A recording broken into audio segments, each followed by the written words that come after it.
हाय दोस्तों, success education अड्डा में आप सभी लोगों का स्वागत है।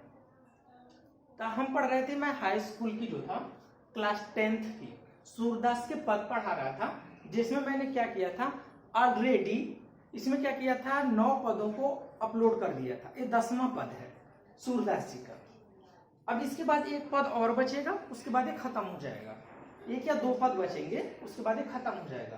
तो मैं बताया था आज मैं क्या है, इसमें 3 चीजें मैंने लिखने के लिए बताया था। एक हमारा क्या था, संदर्भ बताया था, एक संदर्भ बताया था, एक आया था व्याख्या, एक हमारी काव्यगत सौंदर्य, ये 3 चीजें मैंने लिखने के लिए बताई थी कि 3 चीजें लिखने के लिए आती है। ससंदर्भ सहित व्याख्या कीजिए, ऐसे क्वेश्चन आता है कि दिए हुए पद का ऐसे दे देगा, दिए हुए पद का ससंदर्भ सहित व्याख्या कीजिए। हमें संदर्भ लिखना रहेगा, व्याख्या लिखना रहेगा और काव्यगत सौंदर्य लिखना रहेगा। 3 चीजें लिखनी रहेगी। संदर्भ हमारा 1 नंबर का आता है और व्याख्या 4 नंबर का और काव्यगत सौंदर्य 1 नंबर का। यदि टोटल की बात करें तो 6 नंबर की आती है। ये 3 चीजें हमें लिखनी होती है। अब देखेंगे इसका हम संदर्भ देखेंगे। संदर्भ में मैंने बताया था कि 2 चीजें होती है सिर्फ लिखने के लिए होती है। सिर्फ एग्जामिनर का कंसंट्रेशन 2 चीजों का पता करने का होता है।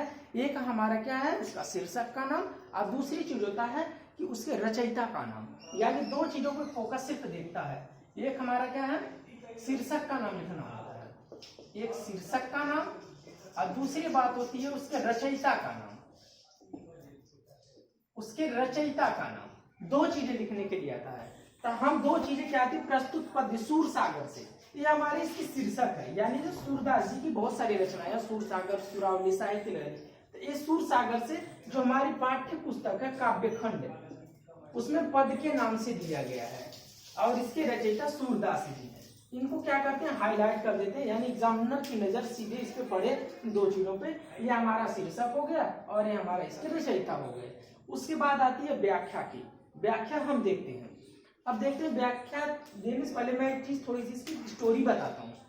इसमें क्या है कि पहले मैं बताया था कि सूरदास जी ने लिखा है कि पहले भगवान श्री कृष्ण क्या थे, पहले ब्रज में रहते थे, अब बाद में चले गए मथुरा। जब बड़े हो गए तो मथुरा चले गए। तो जब मथुरा चले जाते हैं तो यहाँ पे भी जब मथुरा चले जाते हैं तो इनको बहुत याद आती है। तो अब क्या होता है कि एक बार इनके जो दोस्त होते हैं ये क्या करते हैं, अब श्री कृष्ण भगवान अब जो कहती है यहाँ पे गोपियां याद करती हैं। ये तो मथुरा नहीं चले गए होते हैं, लेकिन मथुरा में जो ग्वाल बाल होते हैं, गोपियां होती हैं, इनको बहुत मिस करते हैं, बहुत ज्यादा। और यहाँ पे भगवान श्री कृष्ण क्या करते हैं, ये भी याद करते हैं। अब क्या करते हैं, भगवान श्री कृष्ण अपने दोस्त उद्धव जी को भेजते हैं। कहाँ पे भेजते हैं, ब्रज में भेजते हैं। ब्रज में भेजते हैं ये पता करने के लिए, जब उनको पता चलता है कि ये गोपियां बहुत ज्यादा याद कर रही हैं उनको, तो कहते हैं कि इनको विराट में भेजने से अच्छा इनको क्या करते हैं, इनकी परीक्षा लेते हैं। कहते हैं कि देखते हैं कि जब मैं था तभी हमारे बिना इतनी चिंतित थी, या यदि मैं ना रहूं तभी हमारे लिए उतनी ही चिंतित है, हमारे लिए उतनी ही भक्ति करती हैं। तो इस चीज को चेक करने के लिए अपने दोस्त उद्धव जी को भेजते हैं। कहाँ पे, ब्रज में भेजते हैं। और उद्धव जी से कहते हैं कि जा करके वहां पे हमारे भक्तों की परीक्षा में देखना कि ये हमारे अलावा किसी और की उपासना करती हैं, पूजा करती हैं कि नहीं करती हैं, या सिर्फ हमारी ही उपासना करेंगी। तो वो उद्धव जी को पूरा पढ़ा लिखा के भेजते हैं और उद्धव जी को भी विश्वास रहता है कि ये दूसरे की उपासना कर लेंगी। लेकिन जब आते हैं तब यहाँ पे सीन अलग हो जाता है। अब जब आकर के गोपियां जब कहते हैं कि आप क्या करो, गोपियों से कहते हैं उद्धव जी कि आप लोग श्री कृष्ण की उपासना छोड़ करके योग विद्या को धारण करो। अब जब ये कहते हैं तो गोपियां क्या जवाब देती हैं, इनसे तर्क वितर्क होता है उद्धव जी से। अब वो क्या कहती है, ध्यान से सुनना।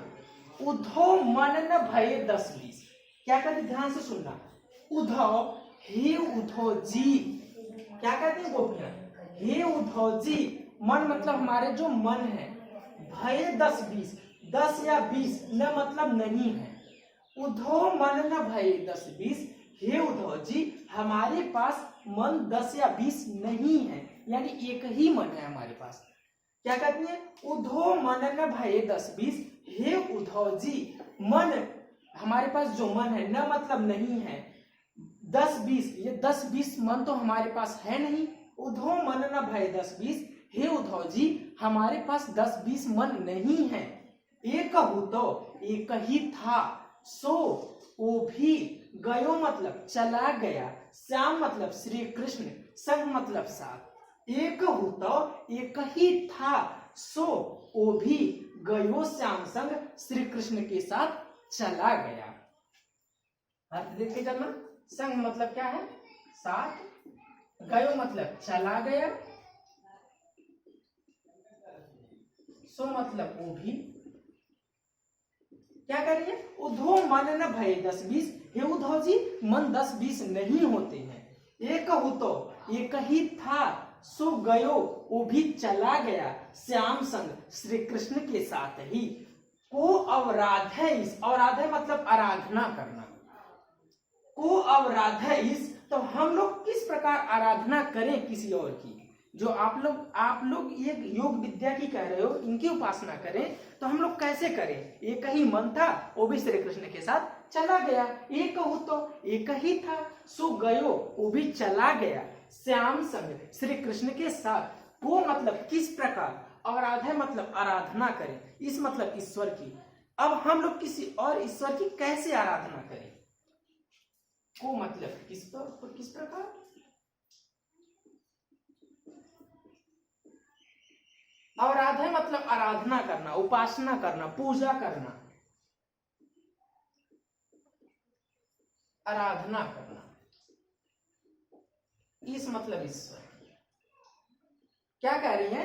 एक हु तो एक ही मन था, सो गयो श्याम संग, वो भी श्री कृष्ण के साथ चला गया। को अवराध है इस, तो किस प्रकार हम किसी और ईश्वर की आराधना करें? इंद्रिय शिथिल भय के सौ बिन, ज्यो देहि बिन शीश। इंद्रिय मतलब होता है इंद्रियां, जो हमारी इंद्रियां होती हैं, शरीर होती हैं, ज्ञान इंद्रिया, आंख कान नाक, ये सारी जो हमारी ज्ञान इंद्रियां हैं। शिथिल मतलब होता है स्थिर हो जाना। शिथिल मतलब क्या होता है? स्थिर, यानी काम करना बंद कर देना। भाई मतलब हो गई है। केशव मतलब श्री कृष्ण, केशव श्री कृष्ण की पर्यायवाची है। केशव मतलब श्री कृष्ण। केशव हुआ, श्याम हुआ, करियवा हुआ, कितने लोग लिखे हैं? इंद्रिय शिथिल, हमारी जो इंद्रियां हैं स्थिर हो गई हैं। इंद्रिय शिथिल, हमारी जो इंद्रियां हैं स्थिर हो गई हैं। भाई मतलब हो गई हैं। केशव बिन, श्री कृष्ण के बिना। इंद्रिय शिथिल भाई केशव बिन, हमारी जो इंद्रियां हैं श्री कृष्ण के बिना स्थिर हो गई हैं, काम करना बंद कर दी हैं। ज्यों जिस प्रकार, ज्यों मतलब जिस प्रकार। देही मतलब होता है शरीर, बिन मतलब बिना, शीश मतलब होता है सिर।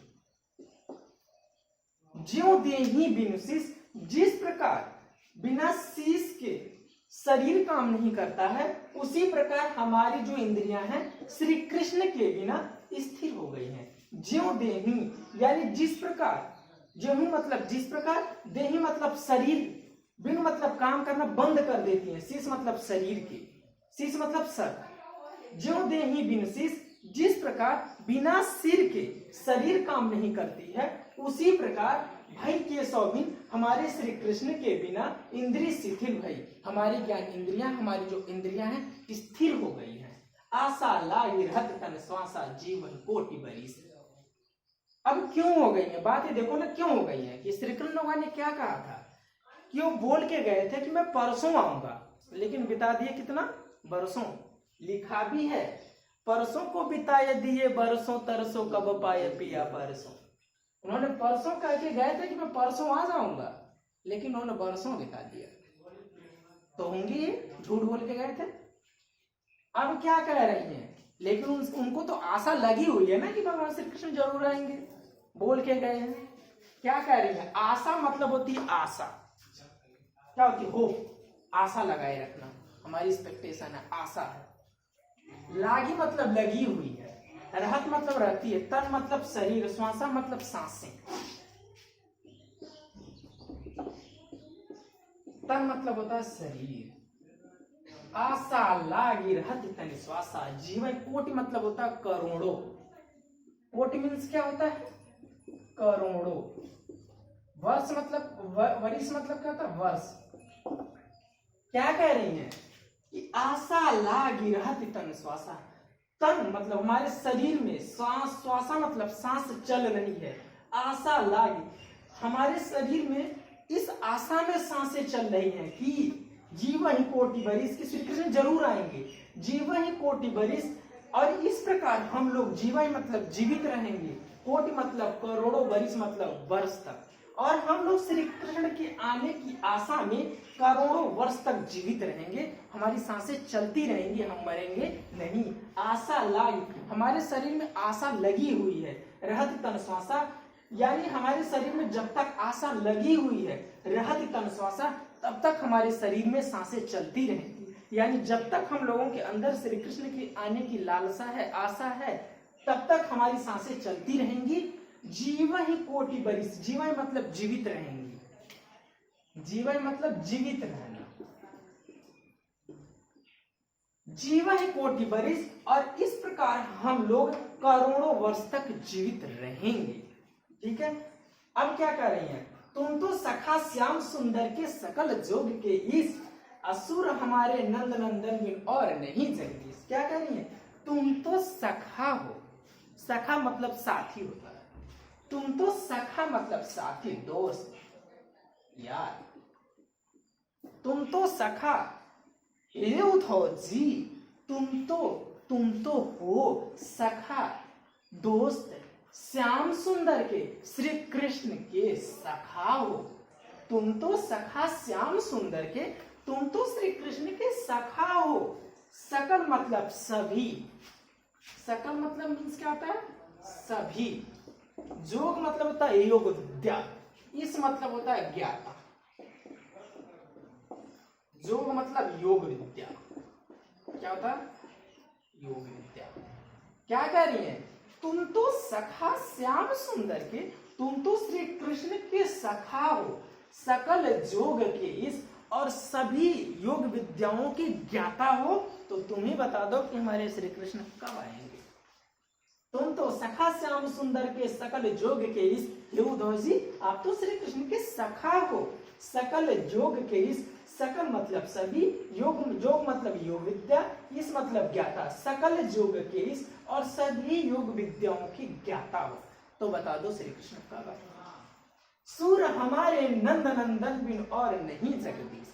क्या कह रही है कि अगर आप सभी योग विद्याओं के ज्ञाता, तो अपनी योग विद्या से खुद ही आपको पता चल जाना चाहिए कि श्री कृष्ण के बिना हमारा और कोई जगदीश नहीं है। कह रही है कि फिर भी यदि समझ में नहीं आ रहा आपको, तो सूरदास जी कहते हैं, क्या कह रही है गोपियां? हमारे नंद नंदन, नंद मतलब होता है पुत्र, नंदन मतलब क्या होता है? पुत्र। आनंद मतलब नंद बाबा के, नंद बाबा। क्या कह रही है? सूरदास जी कहते हैं कि गोपियां क्या कह रही हैं? नंद नंदन बिन, बिन मतलब बिना, यानी नंद नंदन बिन, यानी नंद बाबा के पुत्र अर्थात श्री कृष्ण के बिना और नहीं जगदीश, और हमारा कोई जगदीश नहीं है, और हमारा कोई ईश्वर नहीं है। जगदीश मतलब होता है ईश्वर, और नहीं जगदीश, और कोई हमारे लिए ईश्वर नहीं है, हम और किसी की उपासना नहीं करेंगे। एक बात और ध्यान से आपको देखते हैं। उद्धव मन न भये 10-20, ये कहूँ तो सो गयो श्याम संग को अवराध है। इस प्रकार मत पढ़ लेना कि उद्धव मन भये 10-20, और 10-20 कितने हो गए? 10 प्लस का 20 यानी 30। ऐसे कह देना, ऐसे मत पढ़ना कि उद्धव मन भये 10-20, आए कहूँ तो सो गयो श्याम संग, शेष बचे 29। इस प्रकार मत पढ़ लेना, ये हिंदी है, मैथ्स नहीं है, इसलिए ध्यान से पढ़ना। यहाँ पता चला कि पढ़ लिए कि एक तो चला गया और 29 बचा हुआ है, ऐसा मत करना। उद्धव मन न भये 10-20, गोपियां क्या कह रही हैं श्री कृष्ण से, उद्धव जी से? हे उद्धव जी मन न भये 10-20, मन 10-20 नहीं होते हैं। एक कहूँ तो सो गयो श्याम संग, हमारे पास एक ही मन था, सो गयो श्याम संग, वो भी श्री कृष्ण के साथ चला गया। हो अवराधेश, तो हम लोग किस प्रकार आराधना करें? आपके जो योग विद्या सिखा रहे हो सब बेकार है। इंद्रिय शिथिल भाई केशव बिन, हमारी ज्ञान इंद्रियां, हमारी जो इंद्रियां हैं शिथिल हो गई हैं केशव बिन, श्री कृष्ण के बिना। इंद्रिय शिथिल भाई केशव बिन, हमारी इंद्रियां श्री कृष्ण के बिना स्थिर हो गई हैं, काम करना बंद कर दी। इस प्रकार स्थिर हो गई हैं ज्यों देहि बिन शीश, जिस प्रकार बिना शीश के शरीर काम नहीं कर सकती, उसी प्रकार हम लोग श्री कृष्ण के बिना स्थिर हो गए, शिथिल हो गए, कुछ भी नहीं कर सकते। आशा लागी रहती तन श्वासा जीवन कोटि बरिस, और हमारे शरीर में तन श्वासा तब तक सांसें चलती रहेंगी। आशा लागी रहती, जब तक हमारे मन में आशा लगी हुई है श्री कृष्ण के आने की, जीवन कोटि बरिस, और इस प्रकार हम लोग करोड़ों वर्ष तक जीते रहेंगे। यानी श्री कृष्ण की आशा देखते हुए, रास्ता देखते देखते हम लोग करोड़ों वर्ष तक जीते रहेंगे, मरेंगे नहीं, चिंता मत करो। तुम तो सखा श्याम सुंदर के सकल जोग के इस, तुम तो श्री कृष्ण के सखा हो, सकल जोग के इस, और सभी योग विद्याओं के ज्ञाता हो। तो आपको तो खुद ही पता चल जाना चाहिए कि हम लोग श्री कृष्ण के अलावा किसी और की आराधना नहीं कर सकते। सूर हमारे नंदन नंदन बिन और नहीं जगदीश, क्या करें? यदि फिर भी समझ में नहीं आ रहा है तो मैं सीधे सीधे आपको बता रही हूँ। सूरदास जी कहते हैं कि गोपियां कह रही हैं हमारे नंदनंदन बिन, हमारे नंद बाबा के पुत्र अर्थात श्री कृष्ण के बिन, मतलब बिना और नहीं जगदीश, और कोई भगवान नहीं है। मैं साफ साफ कह रही हूँ कि श्री कृष्ण के बिना और हमारा कोई नंद नंदन नहीं है, यानी हम श्री कृष्ण के अलावा और किसी की आराधना नहीं कर सकते। ठीक है, अब देखते हैं हम काव्यगत सौंदर्य। काव्यगत सौंदर्य की बात करें, इसमें श्री कृष्ण के बिना गोपियों की दशा का वर्णन किया गया है, यानी गोपियों कैसे जी रही हैं। ठीक है, इसमें श्री कृष्ण के बिना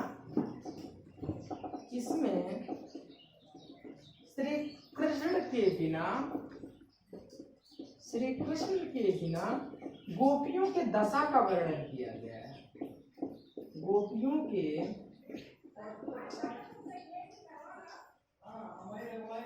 दशा का वर्णन किया गया है। पहली बात। दूसरी बात, इसमें कौन सी भाषा है? सूरदास की जितनी रचना है सब में ब्रज भाषा है। भाषा कौन सी है? ब्रज भाषा है। शैली कौन सी है? शैली हमारी है गेय पद शैली। गेय पद शैली, शैली हमारी गेय पद शैली है। गुण माधुर्य गुण,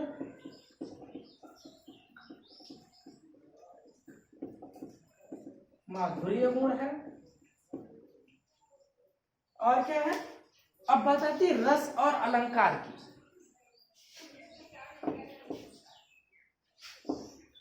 रस कौन सा है? मैंने बताया था जहां पे प्रेमी प्रेमिका या किसी की वियोग दशा का वर्णन हो वहां पे वियोग श्रृंगार रस होता है। तो यहाँ पे गोपी श्री कृष्ण के वियोग में गोपियों की दशा का वर्णन किया गया है, इसलिए यहाँ पे श्रृंगार रस के दो प्रकार होते हैं, एक संयोग श्रृंगार, एक वियोग श्रृंगार। संयोग श्रृंगार जहाँ पे दोनों आपस में मिले और उनकी खुशी का वर्णन हो, वहां पे संयोग श्रृंगार होता है। जहां पे दोनों बिछड़ जाएं, एक दूसरे की विरह में जलने लगे, तो वहां पे वियोग श्रृंगार होता है। तो यहाँ पे कौन सा श्रृंगार होगा? वियोग श्रृंगार। यानी क्या होगा?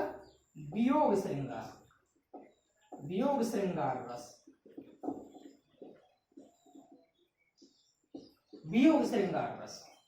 अलंकार एक ऐसा अलंकार है, अनुप्रास अलंकार, जो आंख मूंद के लिख दिया करो, कहीं न कहीं मिल ही जाता है, हर एक पद्य में रहता है, तो उसको तो कॉमन समझ लो, याद ही नहीं करना। नंद नंदन देखो, न की बार बार आवृत्ति हो गई, अनुप्रास अलंकार हो गया। अगर लिखना चाहते हो तो नंद नंदन में अनुप्रास अलंकार ऐसे लिख दो। कौन सा अलंकार होगा? अनुप्रास अलंकार। यानी ये समझ लो कि अनुप्रास अलंकार दहेज में मिला होता है, चाहे जहां मन करे लिख दो, अनुप्रास अलंकार रहता ही रहता है। ठीक है, अब इसके बाद तो हमारी पद्य खत्म हो गया।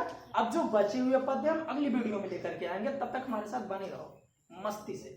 और वीडियो को जितना से जितना हो सके लाइक करो, शेयर करो, सब्सक्राइब करो। वरना एक कहानी सुनो 1 मिनट। क्या होता है ना, एक बार रामायण हो रही थी, तो एक बार हुआ क्या कि जो अंगद जो बना था वो बीमार पड़ गया। जब अंगद बीमार पड़ गया तो एक जाट का लड़का पकड़ के आया, कहा भाई तू अंगद बन जा। कहा यार अंगद तो बन जाऊंगा, बट मुझे क्या होता है कि जो बोलना होता है ना वो बोल नहीं पाऊंगा। कहा कि बन जा। तो कह कैसे बोलूंगा? तो बोला कि जहां जब तू स्टेज पे रही हो तो पीछे से पंडित जी सिखाएंगे कि ये बोल। कहा ठीक है, तब तो मैं बन जाऊंगा। गया, रावण की सभा में पैर जमाया, पंडित जी पीछे से कहे बोल बोल, हे दुष्ट राक्षस रावण, मां सीता जगत जननी है। हे दुष्ट, यदि समय रहते तूने माता सीता को नहीं लौटाया तो तेरा नाश हो जाएगा। अब इतना बड़ा कहानी उसको याद ही ना हो एक बार में। बोला अरे दिखे रे रावण, पंडित जी जैसे जैसे कह रहे वैसे वैसे कर दे वरना नाश हो जाएगा तेरा। तो इसलिए मैं भी कह रहा हूं जैसे जैसे कह रहा हूं कि जैसे शेयर करो, लाइक करो, सब्सक्राइब करो, वरना करो वरना समझ लो। Okay, thank you.